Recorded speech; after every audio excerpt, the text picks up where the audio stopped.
রেশমি যে কোম্পানি খড়গপুরে, সেই কোম্পানির সামনে আমরা এখানে অবস্থানে বসেছি।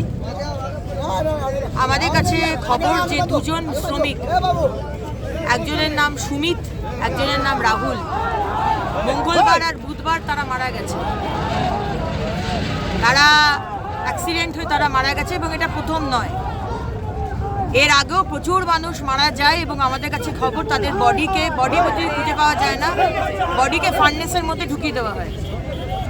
তাই প্রথমে আমাদের ডিমান্ড হচ্ছে যে দুজন মারা গেছে তাদের বডি আমাদের কাছে হ্যান্ডওভার করতে হবে। শাসক দল টিএমসি টাকা খাটে এই রেশমি মেটালিক্সে, আমাদের কাছে খবর।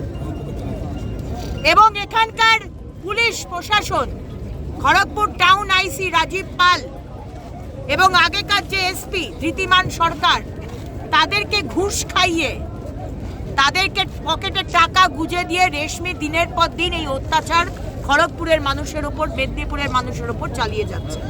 এটা হতে দেব না। আমরা তো কোনো অন্যায় দাবি মানছি না। দুটো লোক মারা গেল, এর আগেও প্রচুর মানুষ মারা গেছে। আমি তো খড়গপুরে নতুন এসেছি। আজকে খড়গপুরের যে কোনো মানুষকে জিজ্ঞেস করবেন, মেদিনীপুর লোকসভার যে কোনো মানুষকে জিজ্ঞেস করবেন, তারা বলবে কত মানুষ এখানে মারা গেছে, তাদের বডি পাওয়া যায় না, ফার্নেসের মধ্যে ঢুকিয়ে দেয়। তাই আমাদের যতক্ষণ না আমরা আশ্বাসন পাচ্ছি যে আমাদের দাবি মানা হবে, হ্যাঁ তার মধ্যে নেগোসিয়েশন হতে পারে, কিন্তু দাবি মানতে হবে, কারণ আমাদের দাবির মধ্যে কোনো অন্যায় কোনো দাবি নেই।